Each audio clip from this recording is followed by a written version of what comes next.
欧州とか彼がestos.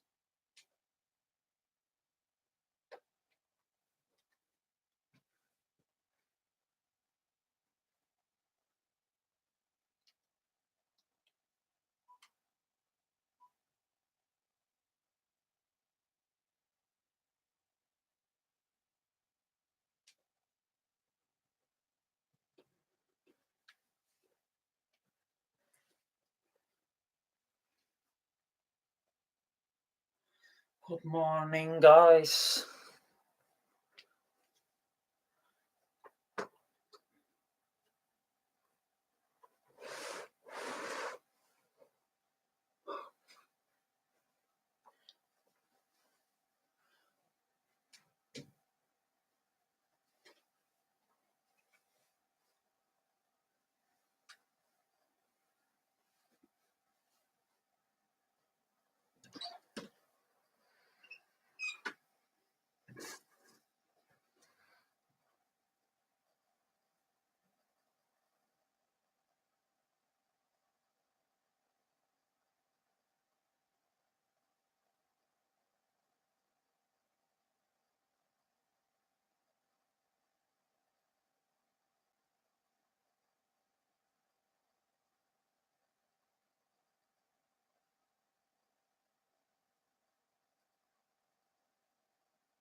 On the shore dimly seen through the mist of the deep, where the false haughty host in dread silence reposes. What is that which the breeze or the towering speak? As it faithfully blows and the seals that discloses, now it catches the gleam of the morning's first beam, for glory reflected, now shines on the stream. 'Tis the star-spangled banner, Lord, carrying its grace for the land of the free and the home of the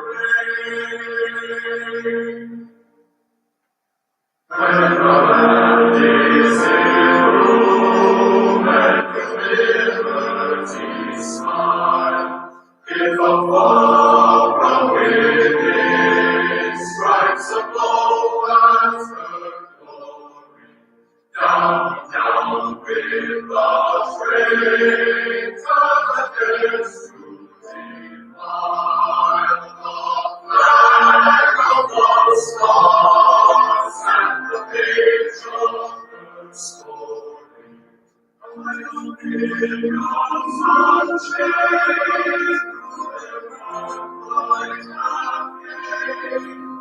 We will be her bright face, and forever unstained, and the star-spangled banner in triumph shall wave. While the land of the free is the home of the brave. Oh, Spirit ever green and shall stand, between the longholds and the horses' desolation. Blessed with victory and peace, where the helpless you land. Praise the Lord of my faith, and preserve the salvation. Then glory lost, when my cause is just, and this the hearts of God is our cross, and the star-spangled banner is triumph shall wave.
on inside, folks.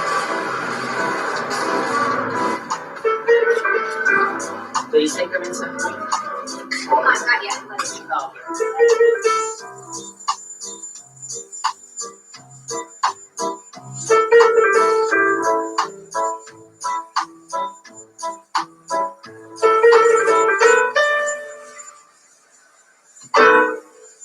What a nice picture that is. Look at that. I'd love to watch that guy speak.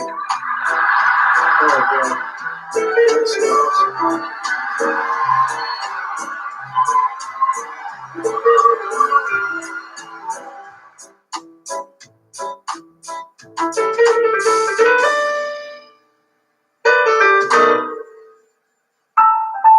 I've got that little piece of bandwidth, folks. And you voted for all peoples. Thank you. Thank you. Thank you. I like him a lot. Picture everybody, so we look nice and handsome and Beautiful. I think perfect. young. I think young.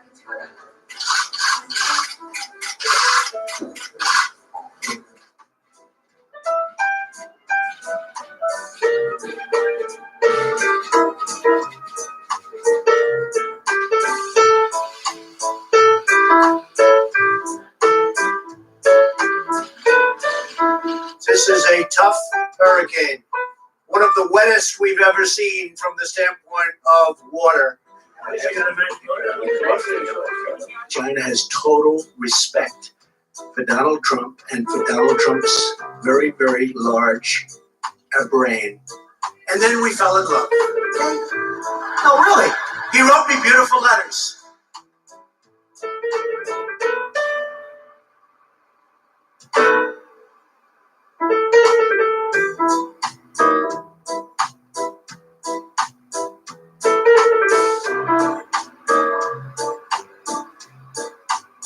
I love this guy right here. Let me give this guy.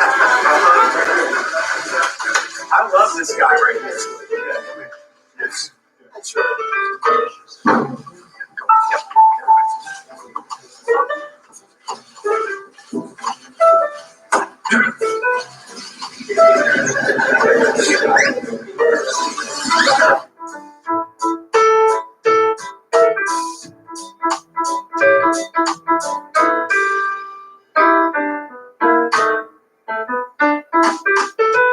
And they spend a lot of time on raking and cleaning and doing things, and they don't have any problem. Even if it tells me, I think I understand you better.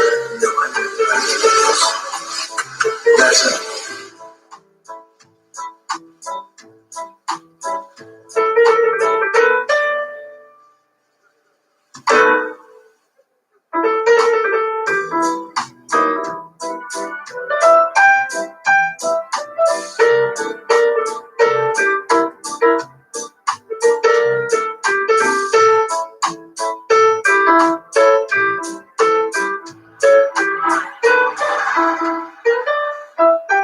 It is tails.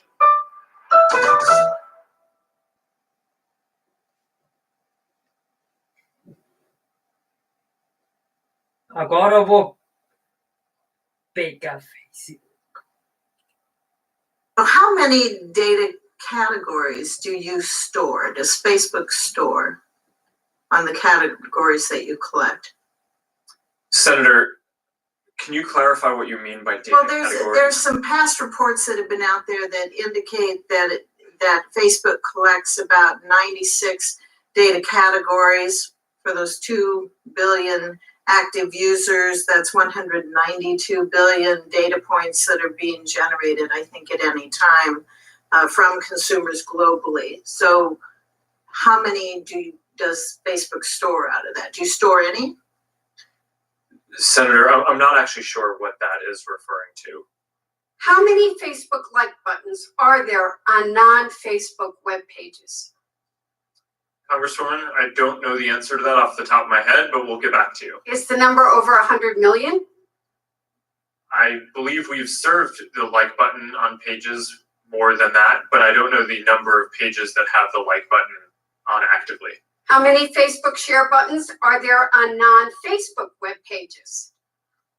I don't know the answer to that exactly off the top of my head either, but that's something that we can follow up with you on. And do we think that's over 100 million? Likely. How many chunks of Facebook pixel code are there on non-Facebook web pages? Congresswoman, you're asking some specific stats that I don't know off the top of my head, but we can follow up with you and get back to you on all of it. Mr. Zuckerberg, I remember well your first visit to Capitol Hill back in 2010. You spoke to the Senate Republican High-Tech Task Force, which I chair. You said back then that Facebook would always be free. Is that still your objective? Senator, yes, there will always be a version of Facebook that is free. It is our mission to try to help connect everyone around the world and to bring the world closer together.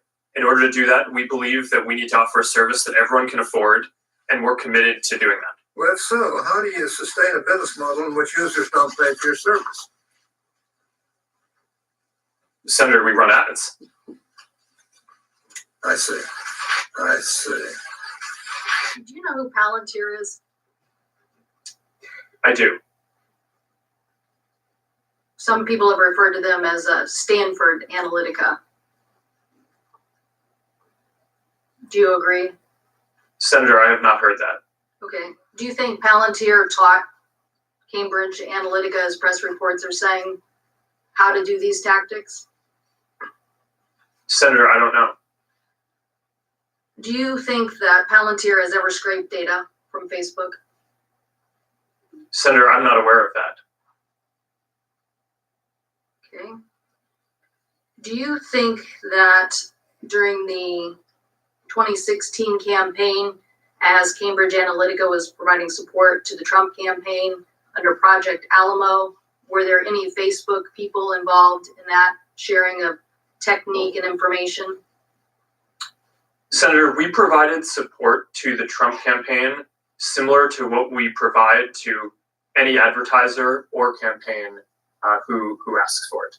Mr. Zuckerberg, would you be comfortable sharing with us the name of the hotel you stayed in last night?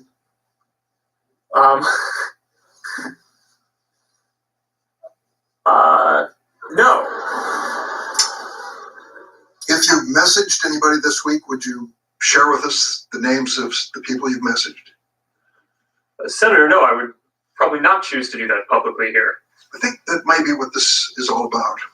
Here's what everybody's been trying to tell you today, and I say this gently. Your user agreement sucks. I'm going to suggest to you that you go back home and rewrite it. And tell your $1,200 an hour lawyers, no disrespect, they're good. But tell them you want it written in English, in non-Swahili, so the average American can understand. Quite a story, right? Dorm room to the global behemoth that you guys are. Only in America. Would you agree with that? Senator, mostly in America. You couldn't do this in China, right? Or what you did in 10 years. Well, Senator, there are some very strong Chinese internet companies. Right, but you're supposed to answer yes to this question. Okay, come on, I'm trying to help you, right? I mean, give me a break. You're in front of a bunch of, the answer is yes, okay? So thank you. Was your data included in the data sold to the malicious third parties? Your personal data? Yes. It was. Thanks for watching.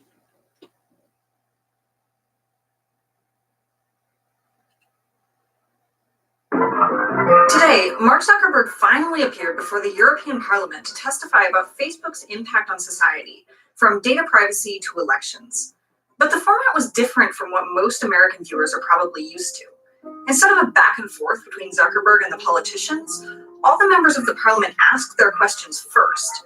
Zuckerberg took notes, and at the end of the meeting, he picked out the questions he wanted to respond to. Then he promised he'd get back to the group with the rest.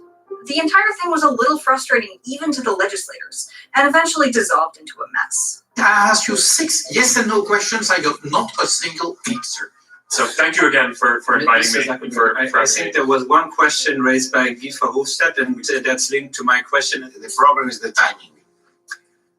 Okay, I'll make sure we follow up and get you answers to those. Despite that, the European legislators asked some pretty good questions and weren't afraid to be a little aggressive. You have to ask yourself, well, how you will be remembered. As one of the three big internet giants, together with Steve Jobs, I should say, and Bill Gates, who have enriched our world and our societies. Or on the other hand, in fact, the genius who created a digital monster that is destroying our democracies and our societies for the moment. I'm asking you today very, very clearly, that would you accept that today Facebook is not a platform for all ideas that is operated impartially? The most pressing question Zuckerberg faced was whether Facebook was a monopoly. During last month's congressional hearings, Senator Lindsey Graham asked whether Zuckerberg could name a competitor to Facebook, and a couple of European legislators brought that issue up again, but with a more pointed threat attached. Would you consider your company as a monopoly? I think it is time to discuss breaking Facebook monopoly because it's already too much power in only one hand. Can you convince me not to do so? You cannot convince him because it's nonsense, naturally. You have been given the example of Twitter. You have given the example, I think, also of Google as some of your competitors. But it's like somebody who has a monopoly in making cars is saying, look, I have a monopoly in making cars, but there is no problem. You can take a plane. You can take a train. When it came time to answer, Zuckerberg said that he didn't think that was true at all, and generally dismissed the concerns. We exist in a very competitive space where people use a lot of different tools for communication. Where the average person uses about 8 different tools for communication, ranging from all sorts of private messaging up to more broadcast mediums to things where they're communicating with groups of people and all of their friends at once. So from where I sit, it feels like there are new competitors coming up every day. There are competitors that reach tens and hundreds of millions of people, and we're constantly needing to evolve our service in order to stay relevant and serve people well. So that feels like it's a competitive environment where there are many choices that people have. A number of politicians suggested that even if it isn't time to break up a monopoly, Facebook needs to be aggressively regulated. Are you ready to completely comply with the new regulation in Europe within the next 3 days? When you said that the regulation will be implemented in spirit, what does that mean exactly? In response, Zuckerberg offered what's become a canned reply. I don't think the question here is whether or not there should be regulation. I think the question is what is the right regulation? But so far, these right regulations remain elusive. And as one legislator pointed out early in the hearing, self-regulation has not worked well in the past. It's a little bit like with the banks in the 2006, 2007, 2008. They said also, no, we're going to do self-regulation. Don't bother. No, we're going to do it ourselves. The reality is that they didn't do that themselves, and it was needed to have tough regulation. Then there was the question of how Facebook stores data, especially of people who aren't even on Facebook, otherwise known as their shadow profiles. How can non-users stop Facebook collecting their data? And what do you do with the non-Facebook data? Do you commercialize it? And given you do that, is it morally acceptable, do you think, in your opinion, to collect non-Facebook users' data without them knowing what you do with it? And Zuckerberg nearly concluded without even mentioning these. Is there anything else here? Shadow profiles. Shadow profiles. Didn't seem to want to talk about shadow profiles at all, and changed the subject pretty quickly. If you're not a Facebook user, how do you stop that data being transferred? On the security side, we think it's important to keep it to protect people in our community. Were there any other themes that we want to get through? I mean, there's what's These hearings are happening largely because people are worried about election meddling on Facebook, whether through fake news propaganda or through Cambridge Analytica's data siphoning. This wasn't lost on legislators. Will Facebook commit to, 1, eradicate all remaining fake accounts by the end of the quarter, and B, systematically prevent the creation of new ones moving forward? Zuckerberg's continued to say there's no quick fix to this problem. We'll never be perfect on this. You know, our adversaries, especially on the election side, people who are trying to interfere, will have access to some of the same AI tools that we will. But that's a pretty obvious statement. The details are what matter, and Facebook is still just talking up its two favorite weapons: moderators and AI. The game plan is a combination of building more AI tools to identify fake accounts that are trying to interfere and take them down, like we did in the French presidential election. But our vision for how we should manage the system is going to move from one of reactive management as people in our community flag things, to one where we're more proactively having systems look at the content, flag things for tens of thousands of people to review, and we're already making significant progress in doing that. And there were a lot of other questions which were never answered. These included broad questions about whether Facebook can really keep people's data safe after Cambridge Analytica. Is Cambridge Analytica an isolated case, or would you say it's the top of the iceberg? But also extremely specific ones about how quickly Facebook scrubs data that a user asks to be deleted. If people want to come off Facebook, how quickly and under what conditions will their data be fully removed? Or whether Facebook would work with antitrust regulators to prove it's not a monopoly. Would you cooperate with the European antitrust authorities to examine it and to open your books so that we can see if yes or no there's a monopoly? Zuckerberg promised to give written answers to all these questions. But that's the same line he used during the US congressional hearings. We don't know when the answers will come, how thorough they'll be, or if Zuckerberg will give a straight answer to the toughest demands. Can you guarantee that to the Europeans that another scandal will not happen in 3, 6, or 9 months time? Is the only way of preventing Facebook collecting my data to avoid the internet altogether? And after watching legislators ask good, difficult questions about Facebook, that feels like a huge wasted opportunity. Is Facebook really taking its responsibilities more seriously? Will lawmakers start trying to regulate it? Or will we just keep hearing this same speech over and over? So the fact that maybe you have less control or no control about your own company for the moment, because you have to apologize now. I think in total, you apologize now 15 or 16 times the last decade. In 2003 you started. Every year you have one or other wrongdoing or problem with Facebook, and you have to face the reality and to say sorry and to say that you're going to fix it. Are you capable to fix it?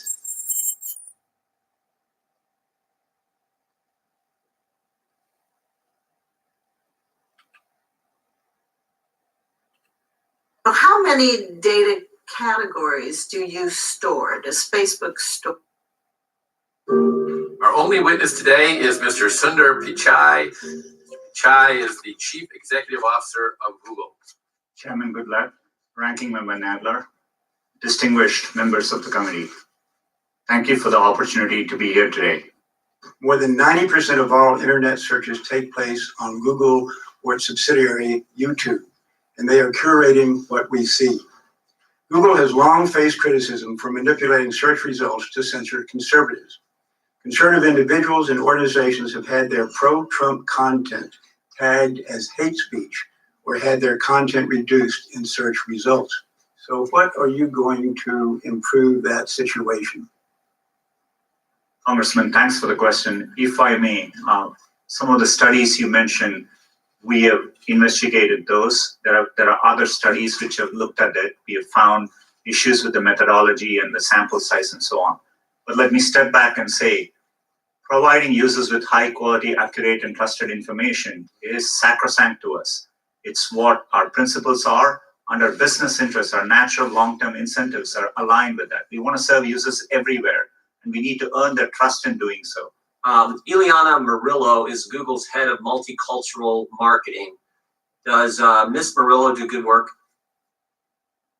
I'm not directly familiar with her work, but she's an employee of Google, and we are proud of our employees. Your head of multicultural marketing said you were pushing to get out the Latino vote, paying for a ride to the polls for the Latino vote only in key states, and you're saying that's not accurate. Yes, that's right. We haven't found any evidence to substantiate it. So she just made it up out of thin air the day after the election and wrote this email to your top executives, and it's not true? Congressman, I'm happy to follow up, but I think the employees today do their own activities. I don't want the follow-up. I want the real answers right here in this committee. As I said earlier, we've looked into it. We didn't find. Did you push to get out the key vote? And I would say the two most populous states for Latinos would be California and Texas. Did you push to get out the Latino vote and pay for people to go to the polls in California and Texas? We as a company didn't have any effort to push out votes for any particular demographic. That would be against our principles. We participate in the civic process in a nonpartisan way, and we think it's really important we do it that way. I have an iPhone, and if I move from here and go over there and sit with my Democrat friends, which will make them real nervous. Does Google track my movement? Does Google, through this phone, know that I have moved here and moved over to the left? It's either yes or no. Not by default. There may be a Google service which you've opted in to use, and if So Google knows that I am moving over there. It's not a trick question. You know, you make $100 million a year, you ought to be able to answer that question. Does Google know through this phone that I am moving over there and sit next to Mr. Johnson, which would make him real nervous? It's his question. It's yes or no. I wouldn't be able to answer without looking at. You can't say yes or no. Without knowing more details, sir. I have a concern concerning China. In 2010, Google left the Chinese marketplace due to concerns over hacking attacks, censorship, and how the Chinese government was possibly gaining access to data. I'm interested in what has changed since 2010 and how working with the Chinese government to censor research results are part of Google's core values. Do you understand my question? Congressman, right now there are no plans for us to launch a search product in China. We are, in general, always looking to see how best it's part of our core mission and our principles to try hard to provide users with information. We always have evidence based on every country we have operated in. Us reaching out and giving users to more information has a very positive impact, and we feel that calling. But right now there are no plans to launch in China to the extent that we ever approach a decision like that. I will be fully transparent, including with policymakers here, and engage and consult widely. So anticipating what took place in 2016 happening again, and this is specifically regarding what Russia did to foment racial tensions in the United States, and wanting to know how you are responding to that, where they called for, fake protest, either to get African Americans to turn out to protest something that was fake, or to have white supremacists be ginned up to attack communities of color. So specifically, what is Google doing to respond to that? We mainly saw, with respect to Russia, limited improper activity on our ad platforms. But in general, we are not a social networking company across the products we do. It's an area we haven't done well as a company. So we typically aren't connecting groups of people, and that's not how Google mainly works today. And so we haven't seen that kind of activities on our platforms, but we are vigilant and happy to share any findings which come through as we look into it more. The operating environment in China has deteriorated with respect to surveillance, censorship, and the like since Google first made the decision in 2010 to leave. So I want to ask very specifically, are any employees currently having product meetings on this Chinese project? And if not, when did those end? We have undertaken an internal effort, but right now there are no plans to launch a search service in China, as I said earlier. Are there any current discussions with any member of the Chinese government on launching this app? Currently, we are not in discussions around launching a search product in China. Are there any current discussions with members of the Chinese government about this? This effort currently is an internal effort, and I'm happy to consult as well as be transparent to the extent we take steps towards launching a product in China. And who at Google is leading the Dragonfly effort? It's our efforts around building search. It's undertaken by our search teams, but these are distributed efforts. It's a limited effort internally currently. Will you, Mr. Pichai, rule out launching a tool for surveillance and censorship in China while you are CEO of Google? Congressman, I commit to engaging. One of the things which is important to us as a company, we have a stated mission of providing users with information. And so we think it's in our duty to explore possibilities to give users access to information. And, I have that commitment, but, as I said earlier on this, we'll be very thoughtful and we will engage widely as we make progress. This is now the fourth hearing in a series of ridiculous hearings on a free speech or internet companies. A significant portion of this hearing was a waste of time because the First Amendment protects private individuals and corporations' free speech rights. So I'm going to search for Congressman Steve King. I'm going to hit the news tab. First article that pops up is from ABC News. It says Steve King's racist immigration talk prompts calls for congressional censure. That's a negative article. But you don't have a group of people, Google, sitting there thinking and trying to modify search results every time Steve King comes up, a negative article appears. That's not what's happening, right? We always operate for any query with the same set of principles. We are trying to reflect what is currently, if it is newsworthy, what is currently being discussed about that phrase. Thank you. So let me just conclude here by stating the obvious. If you want positive search results, do positive things. If you don't want negative search results, don't do negative things. Just some of my colleagues across the aisle, if you're getting bad press articles and bad search results, don't blame Google or Facebook or Twitter. Consider blaming yourself. Did Google design a prototype for a search engine that could be used in China to censor content? Congressman, we have undertaken an internal effort. Did you create a prototype? There was a report in The Intercept that says a prototype for the censored search engine was designed. We have developed and explored what search could look like if it were to be launched in a country like China. That's what we explored, and how many months was that project ongoing? We've had the project underway for a while, and there have been other projects which we've undertaken for a while, and we've never launched them too. So we are constantly exploring. How many people were working on it? The estimates, the number of engineers on the project have varied over time. At one point, we've had over 100 people working on it, is my understanding. Who makes the judgment calls regarding content moderation at Google?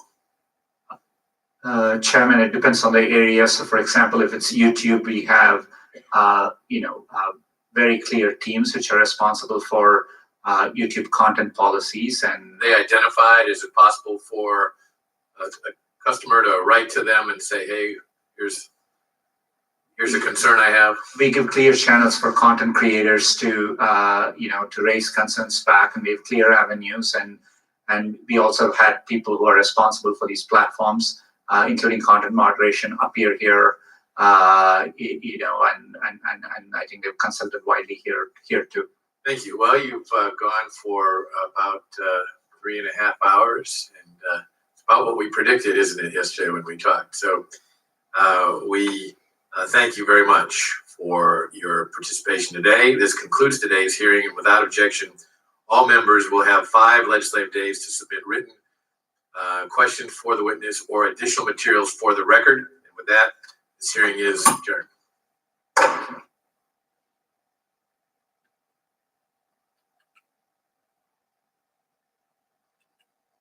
How many data categories do you store? Does Facebook store on the categories that you collect? Senator, can you clarify what you mean by data categories? There's some past reports that have been out there that indicate that Facebook collects about 96 data categories for those 2 billion active users. That's 192 billion data points that are being generated, I think, at any time from consumers globally. So how many does Facebook store out of that? Do you store any? Senator, I'm not actually sure what that is referring to. How many Facebook like buttons are there on non-Facebook web pages? Congresswoman, I don't know the answer to that off the top of my head, but we'll get back to you. Is the number over 100 million? I believe we've served the like button on pages more than that, but I don't know the number of pages that have the like button on actively. How many Facebook share buttons are there on non-Facebook web pages? I don't know the answer to that exactly off the top of my head either, but that's something that we can follow up with you on. And do we think that's over 100 million? Likely. How many chunks of Facebook pixel code are there on non-Facebook web pages? Congresswoman, you're asking some specific stats that I don't know off the top of my head, but we can follow up with you and get back to you on all of it. Mr. Zuckerberg, I remember well your first visit to Capitol Hill back in 2010. You spoke to the Senate Republican High Tech Task Force, which I chair. You said back then that Facebook would always be free. Is that still your objective?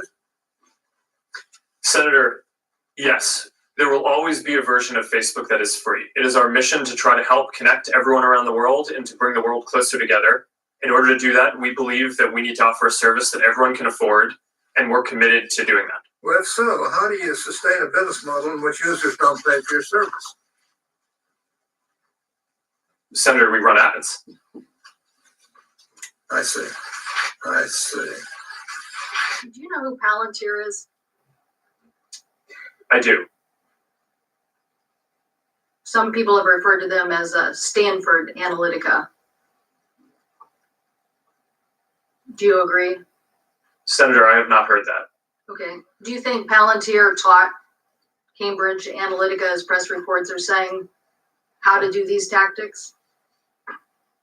Senator, I don't know. Do you think that Palantir has ever scraped data from Facebook? Senator, I'm not aware of that. Okay. Do you think that during the 2016 campaign, as Cambridge Analytica was providing support to the Trump campaign under Project Alamo, were there any Facebook people involved in that sharing of technique and information?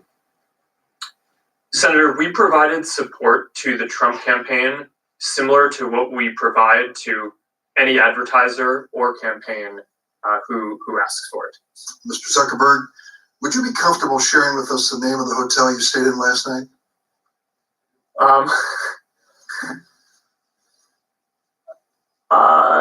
No.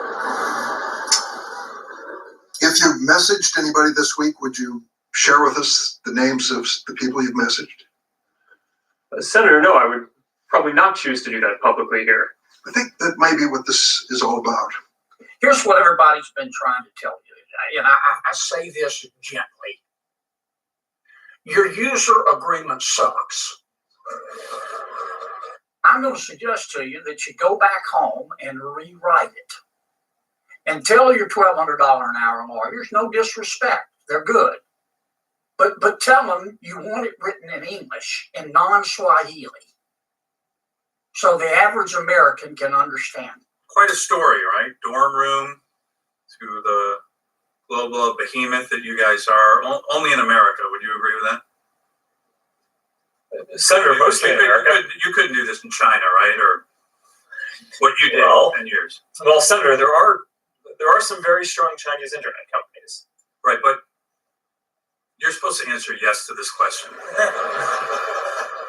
Okay, come on, I'm trying to help you, right? I mean, give me a break. You're in front of a bunch of, the answer is yes, okay? So thank you. Was your data included in the data sold to the malicious third parties? Your personal data? Yes. It was.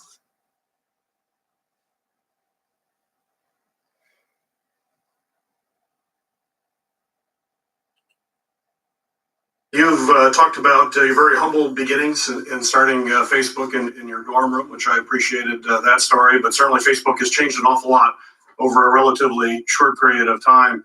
When Facebook launched its timeline feature, consumers saw their friends post chronologically, was the process. But Facebook has since then changed to a timeline driven by some very sophisticated algorithms. And I think it has left many people as a result of that asking, why am I seeing this feed, and why am I seeing this right now? And now, in light of the Cambridge Analytica issue, Facebook users are asking, I think, some new questions right now.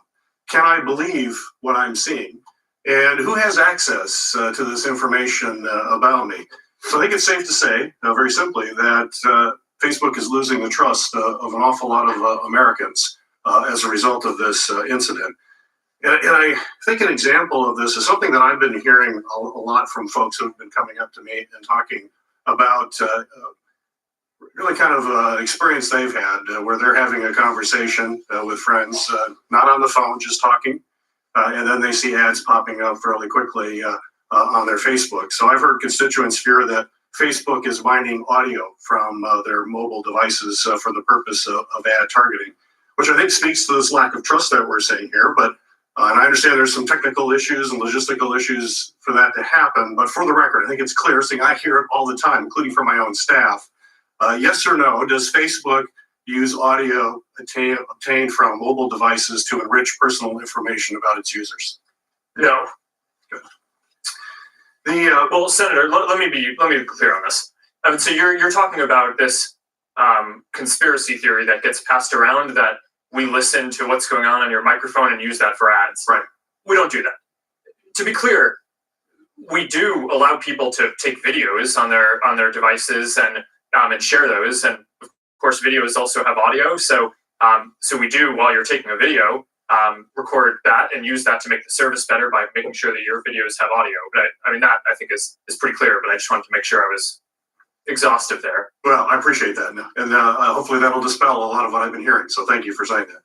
Certainly, today, in the era of mega data, we are finding that data drives everything, including consumer behavior. And so consumer information is probably the most valuable information you can get in the data ecosystem. And certainly, folks, as you've mentioned in your testimony here, people like the fact that they can have targeted ads that they're going to be interested in, as opposed to being bombarded by a lot of ads that they don't have any interest in. And that consumer information is important in order for you to tailor that. But also, people are now beginning to wonder, is there an expense to that when it comes to perhaps exposing them to being manipulated or through deception? You've talked about artificial intelligence. You brought that up many times during your testimony. And I know you've employed some new algorithms to target bots, bring down fake accounts, deal with terrorism, things that you've talked about in this hearing. But you also know that artificial intelligence is not without its risk, and that you have to be very transparent about how those algorithms are constructed. How do you see artificial intelligence, more specifically, dealing with the ecosystem by helping to get consumer insights, but also keeping consumer privacy safe? Senator, I think the core question you're asking about AI transparency is a really important one that people are just starting to very seriously study, and that's ramping up a lot. And I think this is going to be a very central question for how we think about AI systems over the next decade and beyond. Right now, a lot of our AI systems make decisions in ways that people don't really understand. Right. And I don't think that in 10 or 20 years in the future that we all want to build, we want to end up with systems that people don't understand how they're making decisions. So doing the research now to make sure that these systems can have those principles as we're developing them, I think is certainly an extremely important thing. Well, you bring up the principles because, as you're well aware, AI systems, especially in very complex environments when you have machine learning, it's sometimes very difficult to understand, as you mentioned, exactly how those decisions were arrived at. There's examples of how decisions are made on a discriminatory basis, and they can compound if you're not very careful about how that occurs. And so, is your company, you mentioned principles, is your company developing a set of principles that are going to guide that development? And would you provide details to us as to what those principles are and how they will help deal with this issue? Yes, Senator. I can make sure that our team follows up and gets you the information on that. And we have a whole AI ethics team that is working on developing basically the technology. It's not just about philosophical principles. It's also a technological foundation for making sure that this goes in the direction that we want. Hey there, thanks for checking out CNBC on YouTube. Be sure to subscribe to stay up to date on all of the day's biggest stories. You can also click on any of the videos around me to watch the latest from CNBC. Thanks for watching.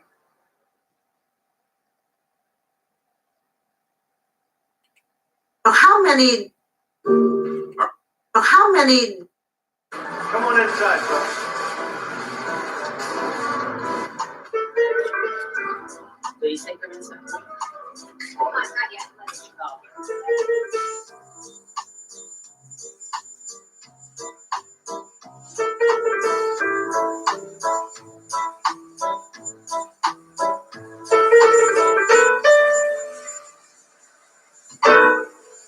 What a nice picture that is. Look at that. I'd love to watch that guy speak. Oh, God.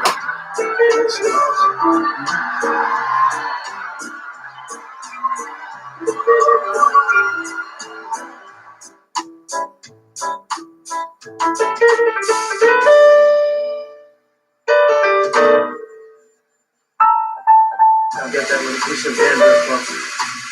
And you will do for all peoples. Thank you. Thank you. Thank you. I like him a lot. Getting a good picture of everybody, so we look nice and handsome and Beautiful.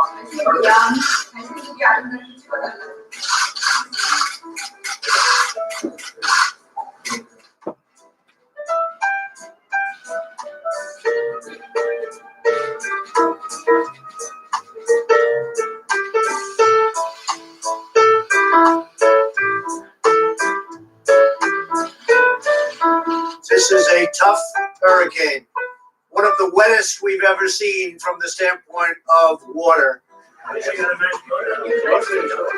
China has total respect for Donald Trump and for Donald Trump's very, very large brain. And then we fell in love.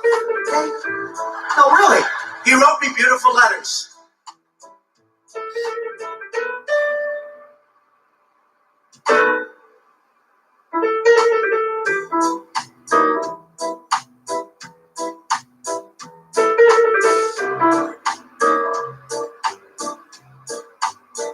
I love this guy right here. Let me give this guy.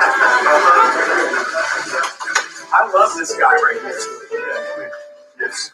That's right.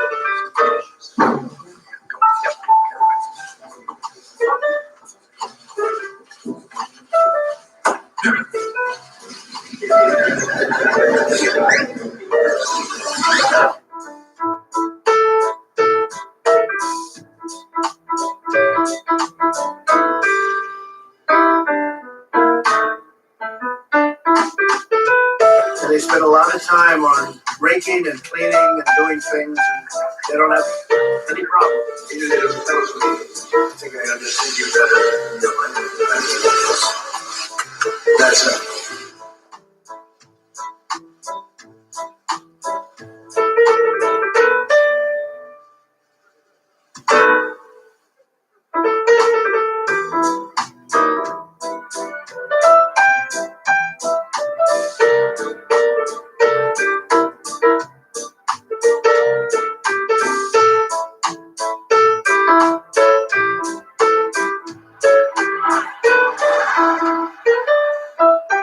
It is tails.